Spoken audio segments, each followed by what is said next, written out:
여러분 반갑습니다. 여러분 중에도 모교회가 화전중앙교회인 분들이 많이 계실 것 같은데요. 저도 모교회 말할 때는 화전중앙교회라 그럽니다. 오래 있지는 않았는데 초등학교 5학년 9월 이맘때쯤부터 이 청년부 막 올라간 그해 6월까지 있었으니까요. 8년도 채 못 있은 거죠. 근데 제 삶에서 중고등부 시절을 화전중앙교회에서 지냈으니 이 모교회라고 말하곤 합니다. 근데 좀 떨떠름하신 것 같아요. 우리 교회는 뭐 20년, 뭐 30년, 40년, 50년 뭐 그 정도 돼야지 뭐 8년도 안 되는데 그거 가지고 모교회 멤버로 인정 안 한다 이런 뜻이신가요? 제가 마음에 안 드세요? 그래도 좀 붙여주세요. 진로 일터에 관해서는 제가 늘 관심 가지고 일하지만 오늘 우리 현실이 답답하고 힘든 게 사실입니다. 이제 대기업들 공개 채용 지금이네요. 요즘 이제 접수하고 있는데 그 경향이 많이 바뀌었다 그럽니다. 과거에 이제 취업 몇 종 세트니 그래가지고요, 뭐 스펙 이런 거 이제 많이 했었는데 이제 이 스펙보다 직무를 강조한다 그럽니다. 직무 적합성 평가, 창의성 면접 이런 거 하고요. 신입사원이 직무를 배우러 들어가지 그 직무 알아야 되나요? 직무 에세이를 쓰고 뭐 직무 적성 확인을 하고 그런답니다. 또 인성, 적성 이런 게 중요해지고 있다 그럽니다. 이런 현실이 되었습니다. 우리 젊은이들 참 버티기 힘든 사회라고 뭐 연애, 결혼, 출산 뭐 3포 세대 그러더니 뭐 5포, 7포 요즘에는 뭐 포기할 게 너무 많아서 M포 세대 이런 얘기도 많이 하고요. 그렇게 자주 하고 별로 듣기 좋지도 않은 그런 말을 저도 하게 되었습니다. 제가 학교 다니고 친구들 취업하고 그럴 때는 사실 요즘 같은 분위기는 정말 아니었던 것 같습니다. 그때는 경제 상황도 지금보다 나았고요. 일자리도 적당해서 뭐 졸업하면 어렵지 않게 들어갔습니다. 하지만 요즘은 대학 졸업생도 많고 경쟁률도 높고 여하튼 일터와 관련해서 참 힘든 사회가 되었습니다. 일 마치고 은퇴하는 문제도 쉽지 않습니다. 젊은 우리는 들어가는 것이 어렵고 이제 나오는 우리 부모님들은 일 그만두고 나와도 한 3, 40년 더 살아야 하니 고민이 많습니다.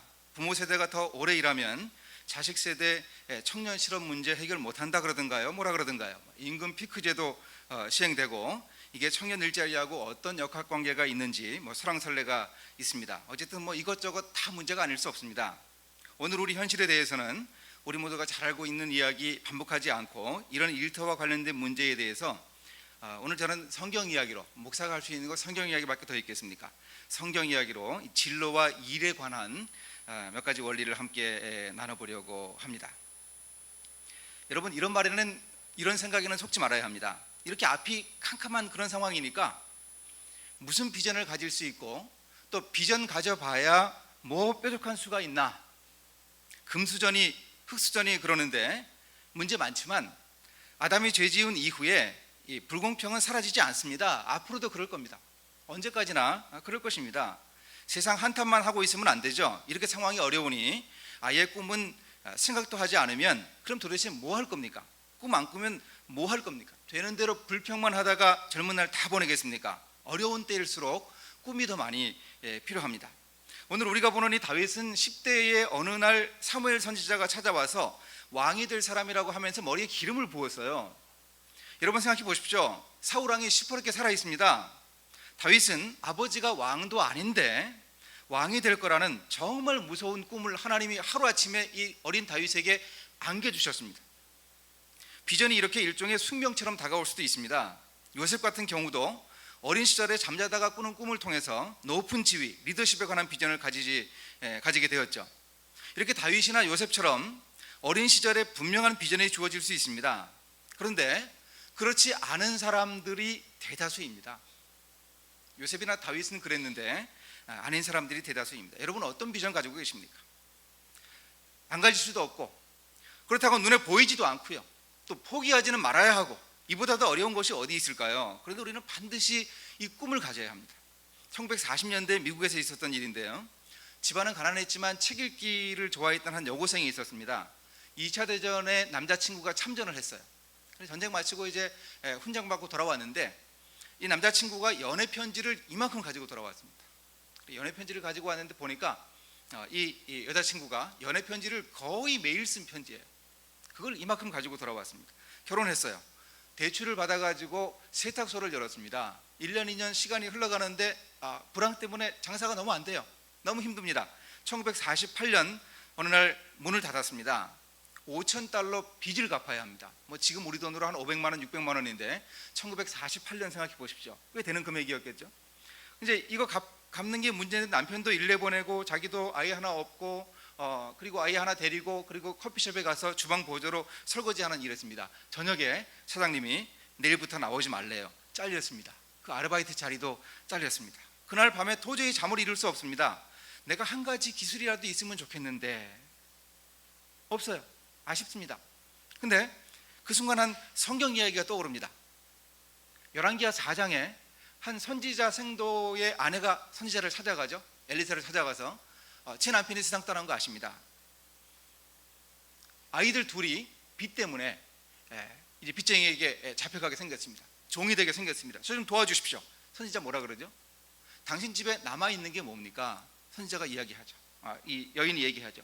아무것도 없고 한 병 기름 남아있습니다. 선지자 그러잖아요. 가서 이웃들에게 그릇을 많이 빌려오십시오. 최대한 빌려오십시오. 거기에 기름 부으십시오. 그래 기름 부었더니 기름이 차고 넘칩니다.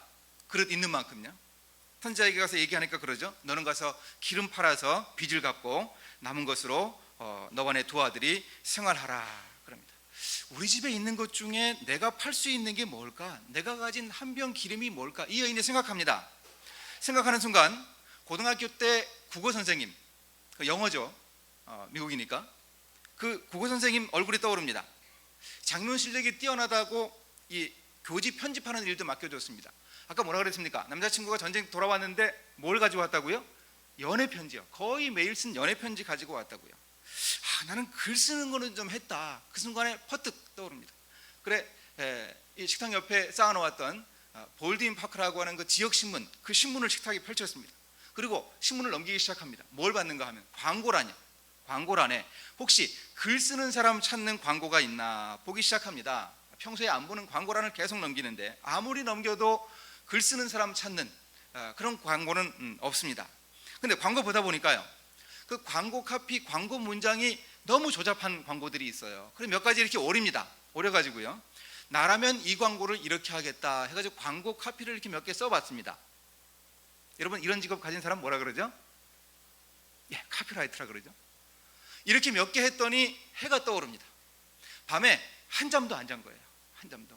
나이 23살인 이 여인이 한 잠도 안 자고 그 일을 했습니다. 이제 남편 챙겨서 일에 보내고 서둘러 제일 좋은 옷 입고 아이들 3살짜리 1살짜리 그 아이들 하나 유모차 태우고 하나 업고 그리고는 신문사로 향했습니다. 신문사 들어가니까요, 작은 키에 이 깡마른 체구의 한 사나이가 아주 근심에 찌든 얼굴로 안쪽에서 걸어 나옵니다. 소리칩니다. 혹시 신문사 사장님이세요?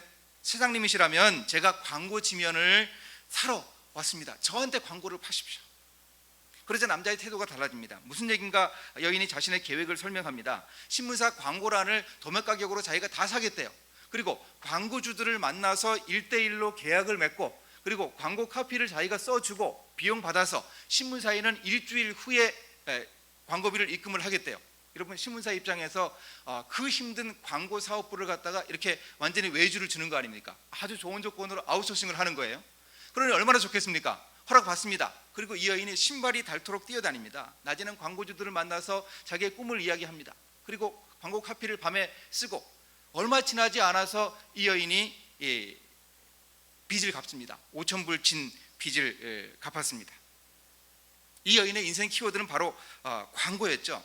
우연히 본 그리고 자기의 재능을 살린 광고가 바로 이 여인의 인생을 새롭게 보여준 키워드였습니다. 이 여인이 2007년에 세상 떠날 때까지요, 60년 가까운 기간 동안 유명한 광고 대행업자로 또 작가로 또 유명 강사로 살았던 도티 월터스라는 여인입니다. 이 여인이요, 기업체 같은 데 가서 하루 강의를 하잖아요. 그러면 강사비를 얼마쯤 받았을 것 같습니까? 10만 불이에요. 10만 불 하루에. 10만 불이면 1억 원입니다. 1억 원.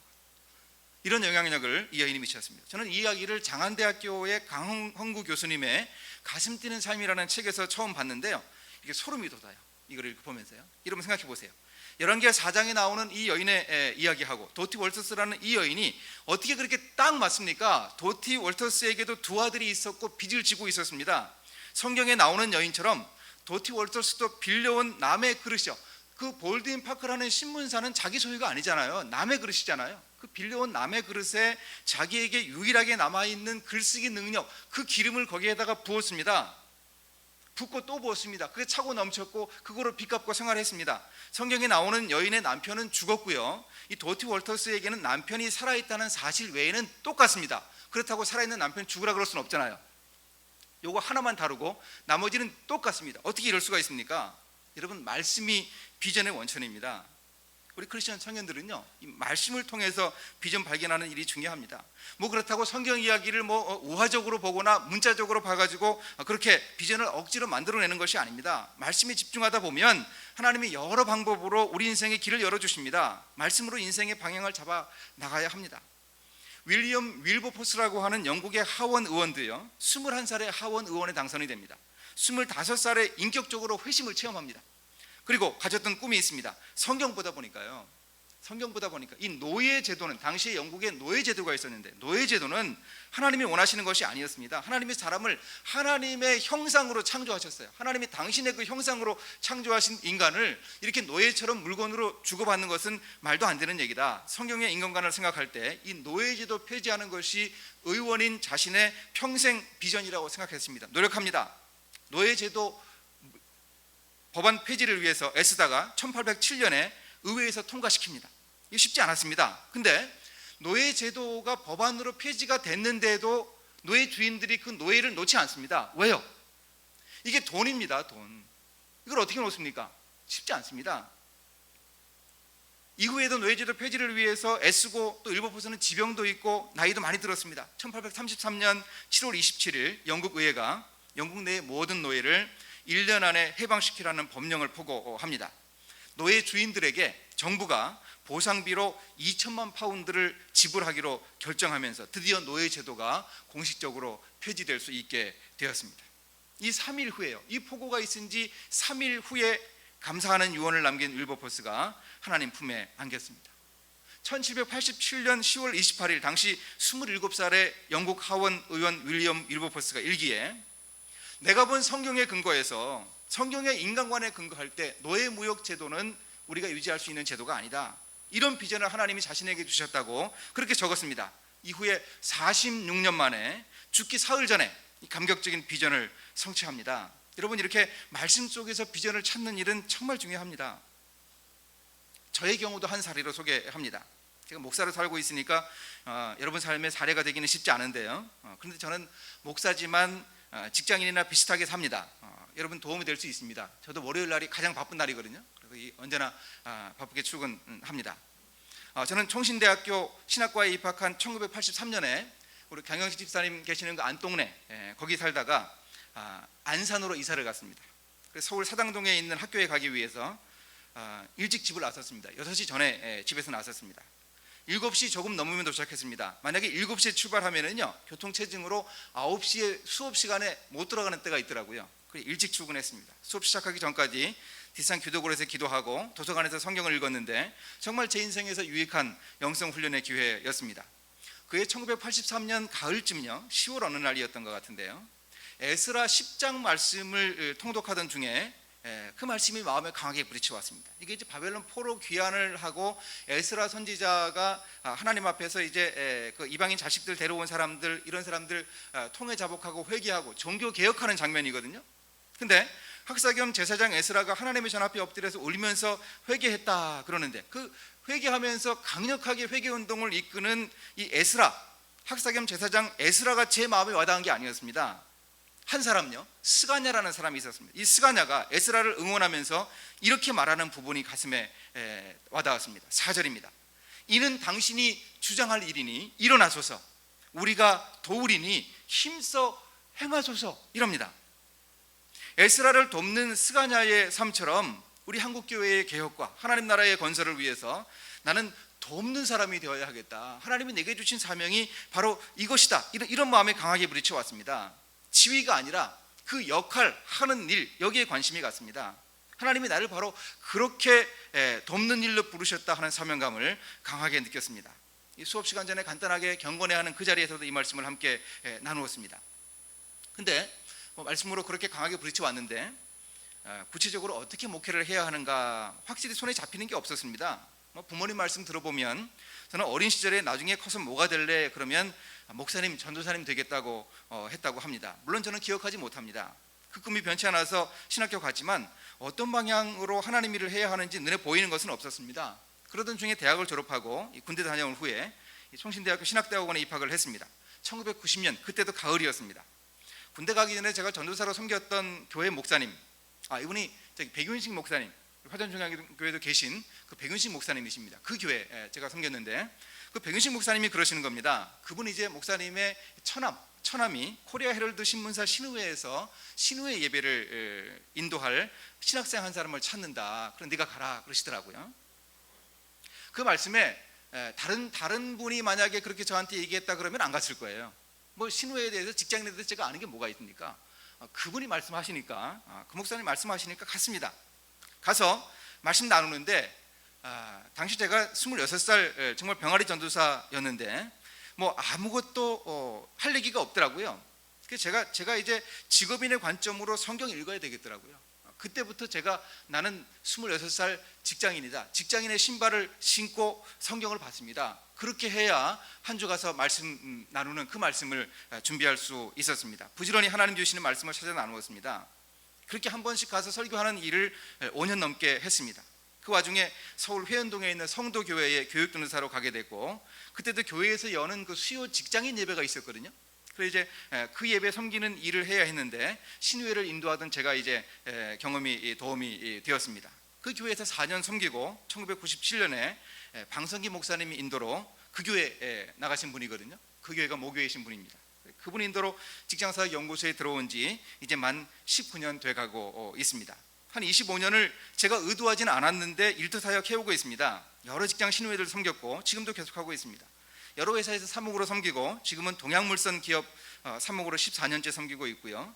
제이스건설이라고 하는 곳에도 올해 초부터 섬기고 있습니다. 이 두 회사는 이제 매주 한 번씩 아침마다 가서 설교하고 직원들 만나는 그런 일을 하고 있습니다. 직장생활 경험이라고는 전혀 없는 제가 이렇게 직장사역을 오랫동안 하게 되리라고는 미처 생각하지 못했습니다. 또 직장사역 연구소에 있으면서 거기 한세출판사라는 곳의 편집장 겸 살림살이를 제가 책임져야 했습니다. 그 일을 4년 5개월 동안 했던 것도 전혀 상상하지 못했던 일이었습니다. 그런데 그런 경험들이 제 인생의 한 부분을 이루고 있습니다. 하나님이 저를 그렇게 인도하셨음을 고백하지 않을 수 없습니다. 그런데 이런 삶이요, 가만히 돌아보니까 에스라 10장에 나오는 그 스가냐의 모습 아닙니까? 한국교회가 아직 관심을 잘 기울이지 못하는 이 일터 사역, 흩어진 교회 사역의 한 부분인 이 일터 사역을 제대로 할 수 있도록 제가 돕는 일을 합니다.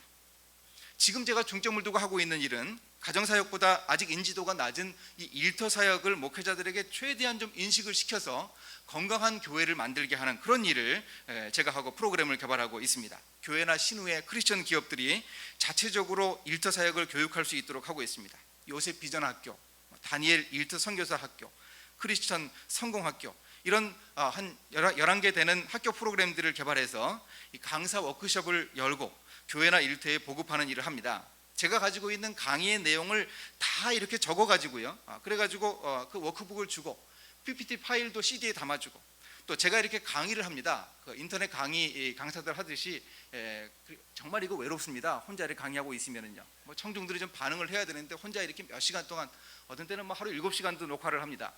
그렇게 한 강의를 주고 정말 저희가 가지고 있는 것 남김없이 다 줍니다. 물론 돈 받고 줍니다. 공짜로 안 줍니다. 정말 전적으로 돕고 싶은 마음이 있습니다. 돌아보면 저의 이런 일이 바로 32년 전 에스라 10장에서 발견한 그 말씀에 기반을 둡니다. 스가냐와 같이 돕는 조력자의 역할을 하는 것입니다. 앞으로도 계속 이런 일을 해나가려고 노력하고 있습니다. 여러분, 꿈을 찾아보십시오. 우리 비전은 눈앞에 선명하게 드러나는 경우가 드뭅니다. 말씀에 집중하면서요, 주님 인도하심에 귀를 기울이면서 꿈을 찾아야 합니다. 나이가 더 많이 들어서 발견할 수도 있어요. 실망하지 마십시오. 몇 년 전에 EBS 특강을 우연히 들었는데 김미경 강사가 비전에 대해서 이야기하더라고요. 핵심은 이제 자녀들에게 꿈에 대해서 명사로 정해주지 말아라, 이런 얘기입니다. 뭐 의사 되라, 판사 되라, 이게 아니라는 거죠. 그럼 뭘로 하는가? 형용사로 꿈을 꾸게 하라, 그런 겁니다. 예를 들어 의사가 되더라도요, 강남에서 돈 많이 버는 이런 의사가 될 거냐, 아니면 낙도와 오지에서 사람들에게 봉사하는 삶을 사는 그런 의사가 될 거냐? 같은 의사라도 색깔이 다르잖아요. 이렇게 고민해서 정해보는 것이죠. 비전의 색깔을 꿈꾸는 겁니다. 지위와 권력을 목표에 삼지 말고 어떤 역할을 할 것인가, 어떤 형용사인가에 주목해 보십시오. 우리가 보는 다윗도요, 형용사 비전으로 보면 그렇게 볼 수 있습니다. 나중에도 다루게 됩니다만 왕이라는 대단한 지위, 이거 같지만 그게 아니고요. 다윗은 평생의 비전이 뭔가 하면 전쟁하는, 손에 피 묻히는, 싸우는 사람이었습니다. 다윗은 평생 그렇게 했어요. 그런 왕이었습니다. 그렇게 해서 이스라엘 초기에 이 왕국의 국경선을 확정하는 그런 놀라운 비전을 감당할 수 있었습니다. 이런 꿈과 더불어서 우리 젊은 날을 보내는 사람들에게 꼭 필요한 것은 바로 땀을 흘리는 것입니다. 그래서 꾼, 전문가가 되는 것이죠. 왕으로 기름 부음 받던 그날, 사실 다윗은 중요한 자리에 부름받지도 못했죠. 7명의 형들은 다 초대받았습니다. 사무엘 선지자 앞을 지나가면서 왕 후보가 되었는데 다윗은 아니었습니다. 집안의 양들을 지는 책임은 늘 막내에게 맡겨졌거든요. 그래서 그 시간에도 양치고 있었습니다. 그래서 다윗은 집안에 큰 행사가 있는데도 양들과 함께 들어 있었습니다. 아버지 이새는 다윗을 염두에 두지 않았습니다. 형들 많은데 7이나 있는데 막내까지 불러서 번잡하게 할 필요가 뭐가 있겠나. 그 소외와 따돌림의 풀밭에서 다윗은 뭐 하고 있었습니까? 바로 입사 시험을 준비하고 있었습니다. 물맷돌 던지기 하고요, 이 수금 연주하는 그 능력을 키우고 있었습니다. 여러분이 두 가지가 뭔가 하면요, 요즘 입사 시험에서 요구한다 그러는 직무와 창의성 면접, 그리고 인성적성입니다. 조금 선명하게 설명을 하면은요, 이걸 T형 인재 이렇게 표현합니다. 영어 단어 대문자 T자를 한번 생각해 보세요. 이 T자의 아래로 내려가는 거 있죠. 이 아래로 내려가는 것은 직업 전문성을 얘기합니다. 한 분야에 깊은 전공 능력이 있어야죠. 내 분야에 내가 잘하는 그런 능력이 있어야죠. 그래야 직업인으로 영향력을 발휘할 수 있습니다. 그러나 일은 능력만 가지고 하는 거 아닙니다. 이 T자의 옆으로 가는 획이 있잖아요. 이 옆으로 가는 획은 뭔가 하면 인간관계, 팀워크 능력, 리더십, 취미생활, 개인기 같은 이 전문성에 곁들인 추가적인 능력을 얘기합니다. 한마디로 말하면 요즘 많이 강조하는 인성이죠. 다윗은 바로 이런 두 가지 능력, 이 T형 인재의 요소를 가지고 있었습니다. 다윗은 목동으로서 전문성이 있었습니다. 물맷돌을 던져가지고 곰이나 사자를 죽인 적도 있습니다. 골리앗과 맞서 싸울 때도 바로 그 전문성을 잘 활용했습니다. 달려가면서 던졌대요. 오늘 17장 보면은요, 다윗이 골리앗과 맞서 싸울 때 달려가면서 던지면 잘 조준할 수 없잖아요. 왜 달려가면서 던집니까? 가만히 서서 던져야죠. 상황이 안 좋은 거예요. 갑자기 골리앗이 다가왔거나 화살이 날아와서 피했거나 불리한 여건이었습니다. 그런 상황에서도 물매를 던져가지고 골리앗의 이마를 정확하게 맞춥니다. 그래서요, 어느 정도로 강하게 던졌는가, 이 돌이 머릿속에 박혔다 그럽니다. 머릿속에 이 최소한 머리뼈를 뚫은 거예요. 머리뼈를 뚫고 최소한 그 뼈에 걸쳐 있는 겁니다. 머릿속에 박혔다. 이런 전문성을 다윗이 가지고 있었습니다. 물론 성령님이 함께 하신 거죠. 근데 다윗이 이 전문성을 위해서 그 소외와 따돌림의 풀밭에서 열심히 노력한 거죠. 다른 형들이 7명도 그 양치는 일을 했습니다. 집안의 양들 돌보는 일을 했어요. 근데 이 다윗은 그 일을 오래 했어요. 오래. 왜 그랬을까요? 동생이 안 태어났습니다. 남동생이 더 이상 안 태어났어요. 그러니 계속할 수밖에 없었습니다. 제가 생각할 때는 한 10년 넘게 한 것 같아요.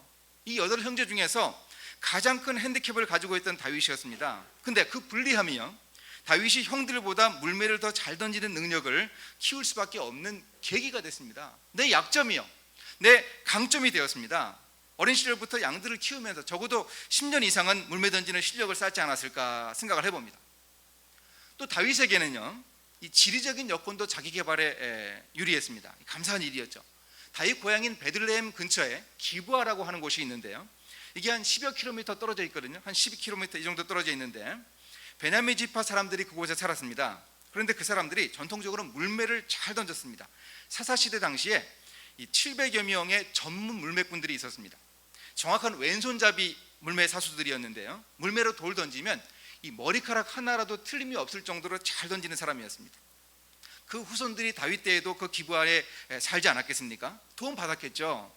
그러니까 우리식으로 얘기하면 이런 얘기입니다. 읽어 마친 후에 다윗이 기브아에 뛰어가서 뭐 이런 거 있지 않았을까 생각해요. 한방 물매 학원, 뭐 정타 물매 훈련장, 뭐 잘 맞춰 물매 명인, 뭐 이런 사람이 있었을 것 같아요. 그런 사람한테 가서 이 수강을 하면서 물매 던지는 기술을 익혔다는 거죠. 물론 이제 고용보험 수강료 지원 받으면서 했을 거예요. 이렇게 다윗은 약점을 오히려 기회로 삼고 지역적인 호재는 살리고 이러면서 자기의 전문 능력 키우기 위해서 애썼습니다. 물매 던지는 능력이요. 여러분, 이런 노력, 이런 땀 흘리는, 그래서 전문가 되는 꾼이 되는 것이 우리에게 필요합니다. 젊은 날에 필요합니다. 그게요. 그에 덧붙여서 한 가지 능력이 또 있었는데, 그게 바로 취미였던 수금 타는 능력이었습니다. 이 능력을 통해서 다윗은 사울왕의 궁궐에 입성을 합니다. 사울왕이 악령이 들렸는데 신하들이 일종의 요즘식으로 얘기하면 음악 치료를 하면 되겠다 싶었던 거죠. 그래, 악령을 쫓아낼 정도로 영감 있게 수금을 잘 연주하는 사람이 누가 있느냐 추천을 받았어요. 그랬더니 어떤 사람이 다윗을 추천합니다. 오디션 했겠죠. 그래, 다윗이 수금을 연주를 잘해요. 또 무술도 뛰어나요. 용모도 준수해요. 말도 잘해요. 그래서 사울왕의 호위무사가 되었습니다. 악사 겸 비서가 되었습니다. 여러분, 이 일이요, 이렇게 다윗이 발탁되어서 사울왕의 악사 겸 비서가 된 일이 다윗 인생에 어떤 의미가 있을까요? 다윗 입장에 대해 한번 생각해 보세요. 여러분은 아버지가 왕이 아니어서 잘 모르시죠?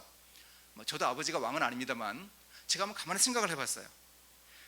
다윗도 아버지가 왕이 아니기 때문에 그 궁궐의 문화를 익혀야 하잖아요. 그래야 왕 될 수 있지 않겠습니까?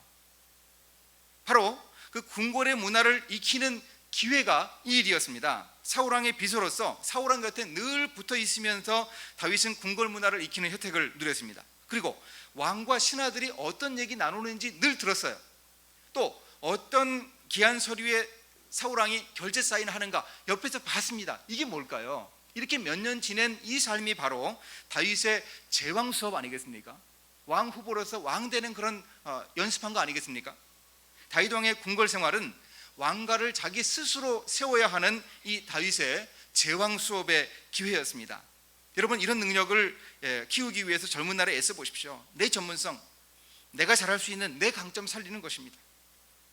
저는 화전중앙교회 중고등부 생활하면서 이 문화부장을 많이 했습니다. 문화부장, 글 쓰고 모으고 회지 만들고, 지금도 집에 어딘가 있는데 16절지에다가 이렇게 뭐 이렇게 해가지고 써가지고 이렇게 등사해가지고 만든 누렇게 뜬 호직기에서 찍은 그런 월간지 형식의 몇 페이지 자료, 그런 것도 있습니다. 그런 거 좋아했습니다. 언젠가 방학 때 회지 만들 때는요, 당시 이제 등사기로 이렇게 등사를 했는데 저는 다른 쓰는 이런 기술 없어가지고 이 등사하는 거 이거 제가 도맡아 했거든요. 다음날 아침 새벽 기도 때까지 이 등사했습니다. 그러고도 별로 피곤하지 않았어요. 좋았던 거죠. 그런 일이 좋았던 거죠.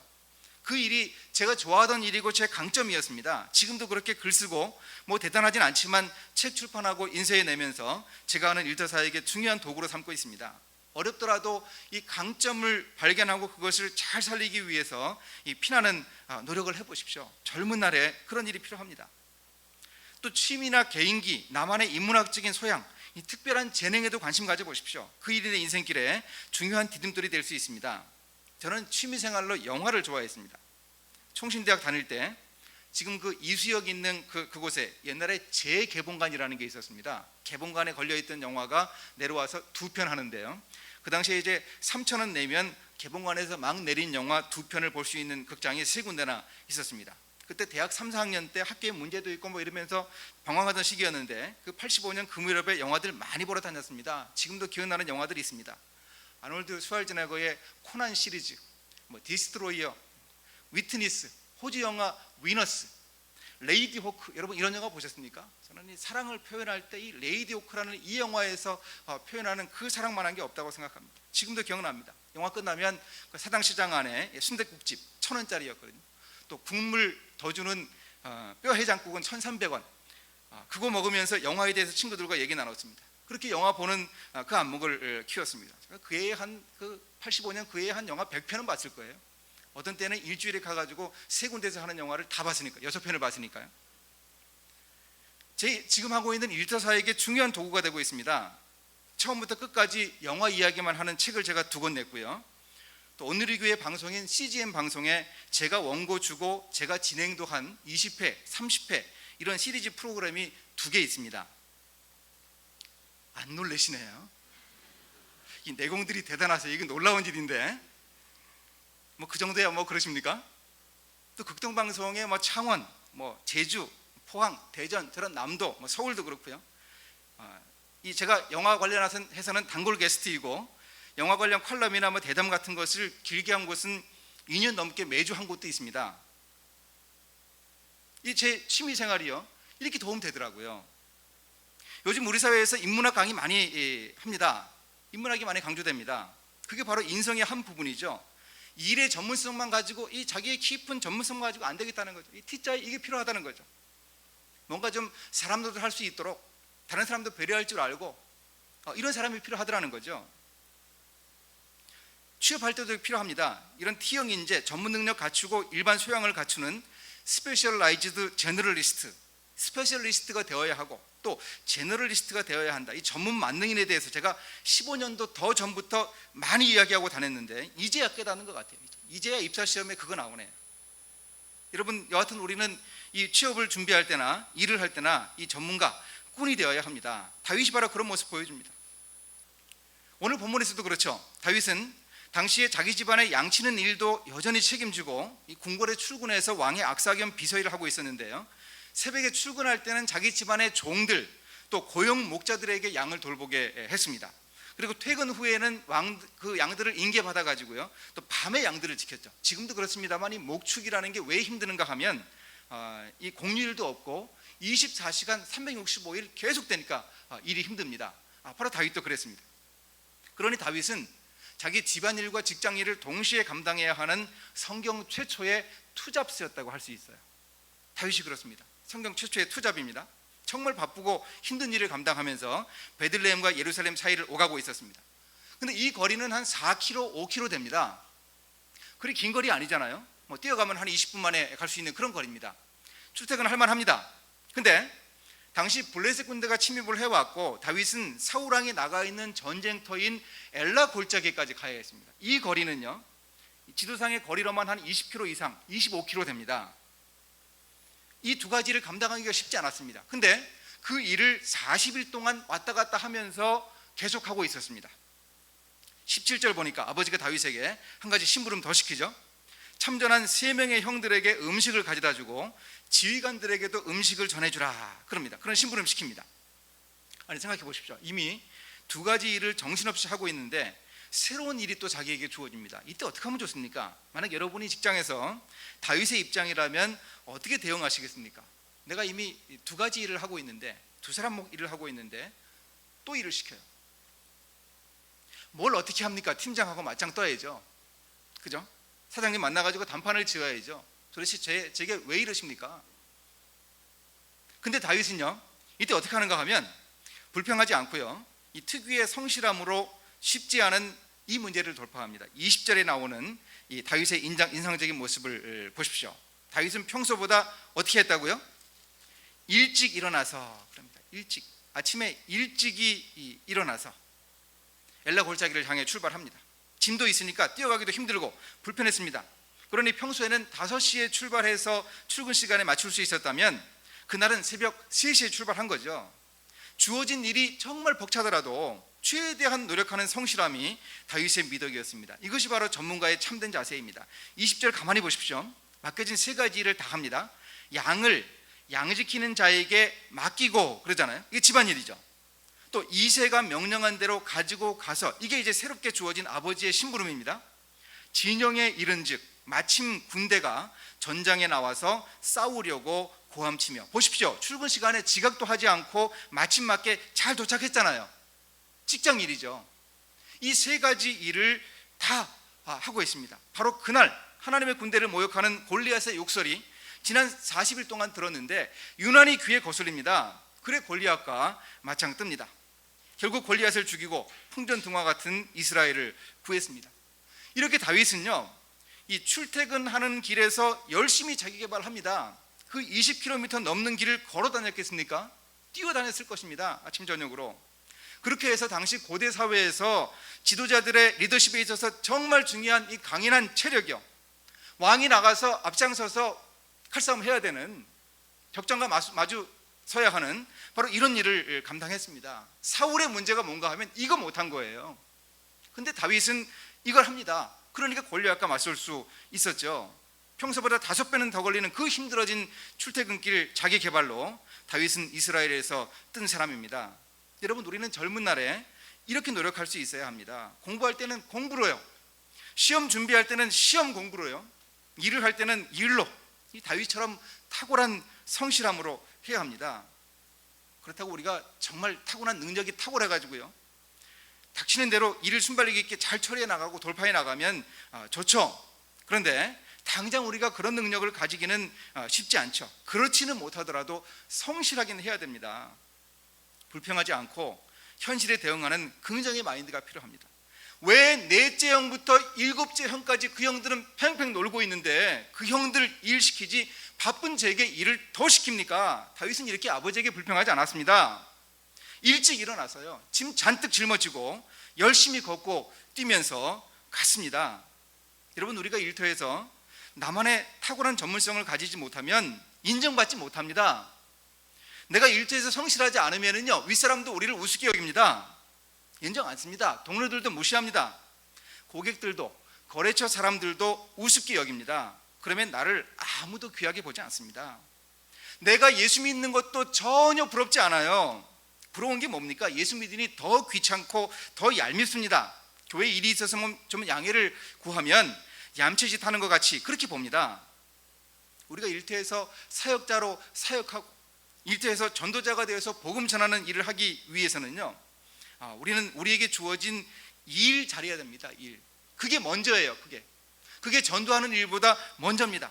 그렇게 해야 전도가 되는 곳이 일터입니다. 여러분, 우리가 드리는 예배하고 일은 다르지 않습니다. 아바드라고 하는 단어가 히브리어로 이제 예배 드린다는 단어인데 동시에 일한다는 단어입니다. 봉사한다는 단어예요. 영어 단어 서비스에도 그런 뜻이 들어있잖아요. 서비스는 워십 서비스, 하나님께 드리는 예배이면서 동시에 봉사하고 일하는 거잖아요. 그게 바로 히브리어가 가지고 있는 본래의 의미입니다. 우리의 일은 예배입니다. 우리가 지금 예배 드리는 것 같이 우리가 하는 일은 그 자체가 예배입니다. 여러분, 전문가 되기 위해서 젊은 날에 각오를 하십시오. 아직 꿈이 분명치 않아도 성실함으로 나만의 강점을 살려서 능력을 키우는 일에 남다른 노력을 기울이면 그러면 뭔가 이루어집니다.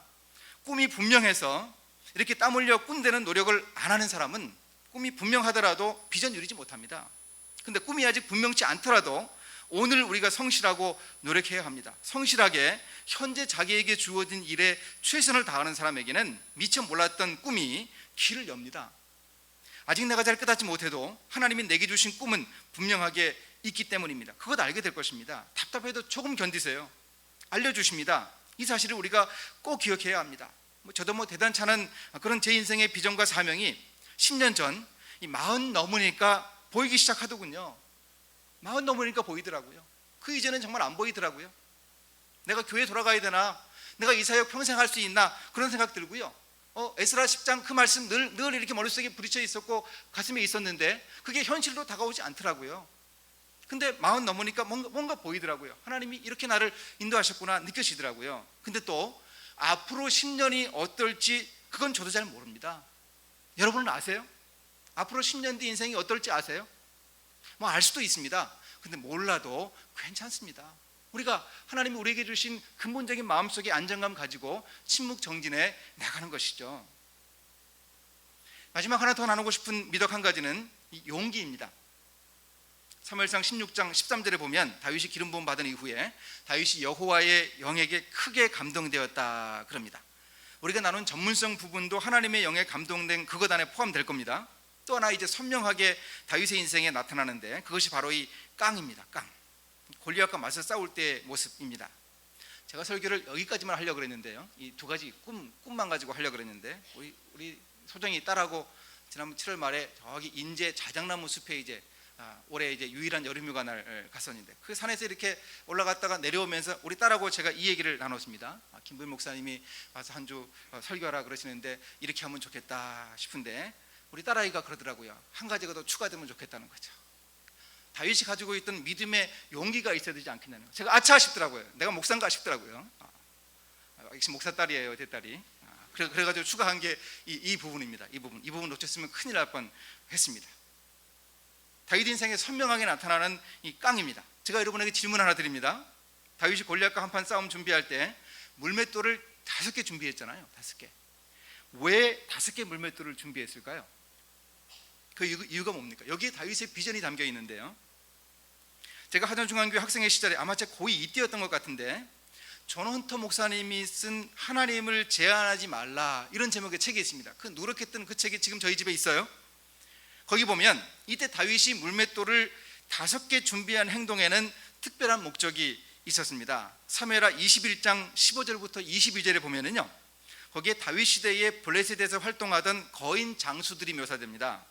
다윗이 이스비브놉이라고 하는 거인 장수하고 맞짱 뜹니다. 그래가지고 부하들 도움받아서 겨우 이겨요.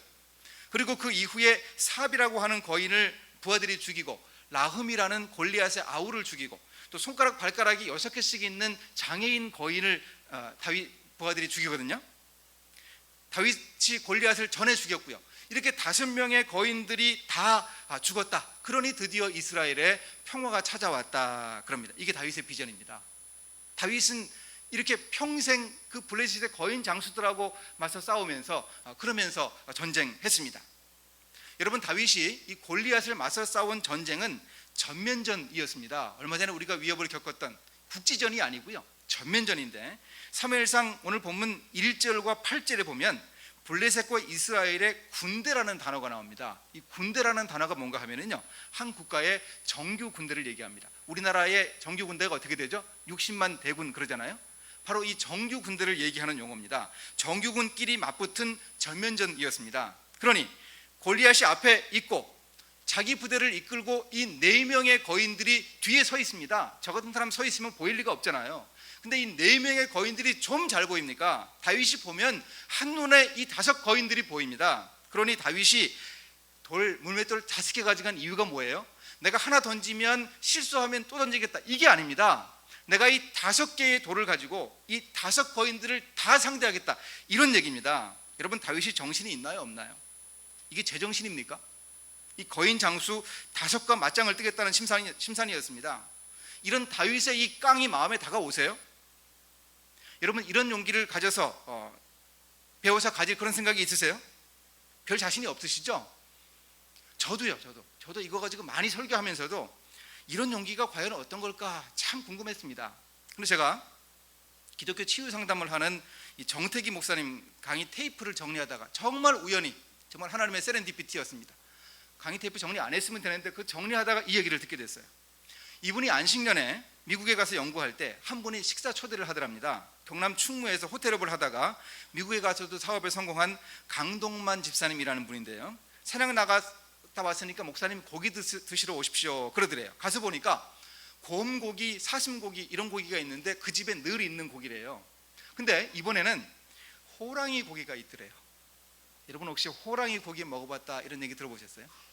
근데 이 호랑이 고기가요, 그렇게 맛있더랍니다. 육질이 부드럽고요, 그리고 그렇게 맛있더래요. 그래서 호랑이 고기만 실컷 드셨대요. 그리고 나서 식사 끝나고서 거실에서 이제 비디오를 보면서 사냥 나가서 호랑이 잡은 그 이야기를 듣게 됐습니다. 눈이 많이 온 날이었습니다. 그 집안에서 기르던 사냥개 2마리를 데리고 그리고 이제 가는데 커다란 발자국이 있고요, 호랑이 포효하는 소리가 들립니다. 그전에는 한 번도 들어본 적이 없는데요, 그 호랑이 소리 나는 쪽으로 개들이 놀라지 않고 막 달려갑니다. 그래도 개 짖는 소리, 호랑이 소리 난리도 아니더래요. 근데 가만히 들어보니까 개들이 주인을 부르는 소리가 들리더래요. 여러분, 이 개들이 주인을 부르는 소리가 어떤 소리인가 아세요? 저는 못 알아듣습니다. 관심도 없고요, 저는 먹는 걸 좋아하기 때문에 개하고 친하지 않거든요. 근데 이 주인을 부르는 소리라서 발자국 따라서 조심조심 내려갔어요. 그래 보니까 나무 밑에서 개들이 막 짖고 있는데 호랑이는 없더래요.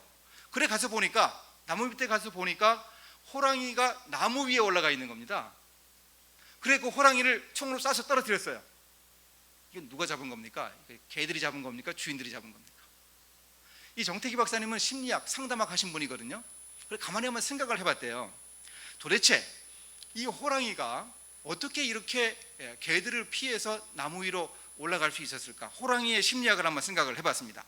그 호랑이는요, 지금까지 큰 소리로 한번 포효하거나 저주파로 으르렁거리면 꼬리를 감추고 달아납니다. 짐승이나 사람이나. 그러니까 그렇게 큰 호랑이가 거기 있었죠. 이 호랑이가 얼마나 큰가, 정말 집채만한 호랑이들합니다. 송아지보다 큰 호랑이들이에요. 그 사진을 보여주는데 지역신문에서 화보, 호랑이 가죽을 들고 찍은 그런 사진도 보여주더랍니다. 그렇게 큰 호랑이가 이렇게 나무 위로 올라간 것은 이 사냥개들이 평소 자기가 만날 수 있었던 짐승이나 사람 같지 않게 사정없이 덤벼드는 거죠. 겁없이 덤벼드는 거죠. 그러니까 기선을 제압당한 것이고, 그래서 나무 위로 몰렸다는 것이죠. 나중에 보니까요, 이 개들이, 이 사냥개들이요, 몸에 상처가 하나도 없더래요. 제가 최근에 사냥을 취미로 가진 분 얘기를 들었거든요. 우리나라의 몇 군데 지역에 수렵을 허용하는 지역이 있답니다. 전문 사냥꾼이 지금도 있대요. 그래서 사냥을 하면은 이 멧돼지도 잡고 여러 가지 잡는데요, 노루도 잡고 이렇게 그러는데, 그래가지고 이제 손익 계산을 한답니다. 손익 계산을 하는데 고기 파는 거죠, 잡은 거. 근데 그 계산할 때 손실되는 게 있대요. 사냥개들이 부상당하고 죽는데요. 많은 사냥개들이 죽는답니다. 또 부상당해서 안락사를 시키기도 하고, 이 사냥개 값은 뺀대요. 그래가지고 한 수입이 한 달에 400에서 500만 원 된다 그러더라고요. 사냥에 대해서 이런 얘기 들었어요. 근데 이 사냥개들은요, 전혀 몸에 상처가 하나도 없더래요. 무슨 얘기인가 하면 호랑이가 건드리지도 못한 거예요. 도대체 어떻게 호랑이가 이런 수모를 당하고 나무 위로 피해 올라갔을까? 바로 이런 심리라는 거죠. 막 덤비니까 정신이 없어서 잠시 피한 거죠. 그 다음에 이제 사냥개의 심리 상태 분석입니다. 이 강동만 집사님의 이 사냥개들은 그때까지 5년 동안 주인들과 함께 사냥을 나가서 쓰러뜨리지 못한 사냥감들이 없었습니다. 그러니 이 호랑이, 이 녀석은 덩치가 좀 커요. 무늬가 징그러워요. 평소에 본 적 없어요. 근데 우리 주인들과 함께라면 충분히 이길 수 있다 생각하고 겁없이 막 덤빈 거죠. 이게 바로 이 사냥개들의 심리 상태라는 거죠. 제가 이 정태기 목사님 그 강의를 들으면서 딱 정말 이게 정광석합니다. 머리를 탁 때리면서 다가오는 게 다윗의 용기가 바로 이 사냥개들의 심리더라고요. 그렇지 않습니까, 여러분? 여러분, 물맷돌 5개 가져가서 거인 장수들 5놈을 다 상대하겠다, 이게 제정신이 있는 겁니까? 내가 하겠다, 내 힘으로 하겠다, 그런 건가요? 아니죠. 이건 내 힘 아니고 하나님이 하신다, 나와 지금까지 함께 하신 그 하나님이 하신다, 이런 얘기죠. 한 번도 져본 적 없습니다. 하나님이 함께 하셔서. 사자 아가리, 곰 아가리에서 새끼양 빼앗아 왔습니다. 내가 한 게 아니고 하나님이 나와 함께 하셔서 내게 그런 내공을 허락하셨습니다.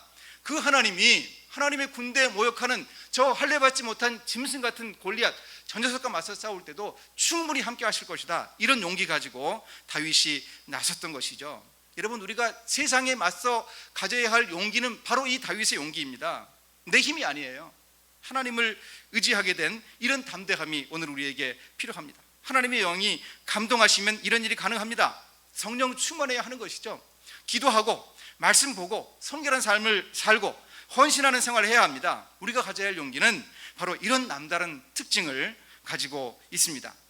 오늘도 세상과 맞서는 우리의 사소한 일들을 통해서 하나님이 우리의 내공을 쌓아주십니다. 오늘 우리가 하는 일이요, 오늘 우리가 하는 공부가, 오늘 직장에서 하는 내 그 일이 하나님이 쌓아주시는 내 내공입니다. 이렇게 차근차근 내공이 쌓여가서 우리의 비전을 이루어 가는 것입니다. 내 힘으로는 불가능하지만 하나님의 능력, 그분의 힘으로 가능합니다. 이것이 바로 다윗이 보여주는 믿음입니다. 여러분, 오늘 하나님이 허락하시는 직업을 설계하고 또 일하면서 살아가는 우리에게 다윗을 통해서 하나님이 교훈을 주십니다.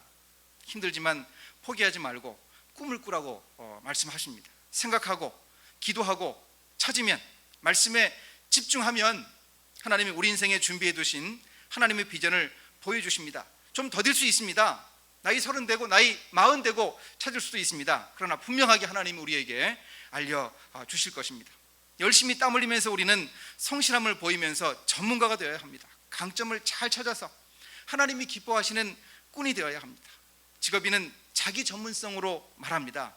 가장 효과적인 자기 정체성이 바로 이 전문성입니다. 이런 능력 있어야 우리가 세상을 향해서 할 말이 있습니다. 보여줄 것이 있습니다. 우리가 세상에서 전도자로 살 수 있습니다. 험한 세상에서 우리는 하나님 의지하는 용기 가져야 하겠습니다. 크리스천 깡입니다. 세상 사람들은 모르는 우리만의 힘입니다. 그런데 이 깡은 오늘 우리의 학업 현장과 우리 일터의 일상에서 쌓는 내공이 기반이 되어야 합니다. 다윗이 소외와 따돌림의 그 풀밭에서 사자와 곰과 맞서며 용기를 내는 그 내공을 쌓았을 때 그 골리앗이 만만해 보였습니다. 돌 5개로 저 5녀석 내가 이길 수 있다고 생각할 수 있었습니다. 성령의 충만함을 기도하면서 우리가 보여주는 이 깡으로 하나님의 이름을 세상에서 높일 수 있습니다. 이 꾼과 깡으로 복된 인생을 설계할 수 있는 우리 화전중앙교회 청년부 형제자매님 여러분, 또 모든 성도님들 되시기를 우리 주님 이름으로 축원합니다. 기도하겠습니다. 하나님 감사합니다. 오늘 다윗을 생각해 보았습니다. 오늘 우리 사정이 어렵고 힘든 것처럼 다윗의 때에도 다윗의 여건도 결코 좋지 않았던 것 봅니다. 꿈 가지고 그 소외와 떠돌림의 풀밭에서 열심히 노력하면서 T형 리더십을 개발했던 다윗처럼 우리도 젊은 날에 애쓰고 노력할 수 있도록 우리를 붙들어 주시기를 원합니다. 무엇보다 하나님 의지하는 믿음 가지고 세상과 맞설 수 있는 용기 허락하여 주시기 원합니다. 이것 없이 우리가 감당할 수 없습니다. 크리스천 깡으로 무장해서 세상에 담대히 맞설 수 있도록 우리에게 힘과 용기와 믿음을 더하여 주시기 원합니다. 감사드립니다. 예수님의 이름으로 기도했습니다. 아멘.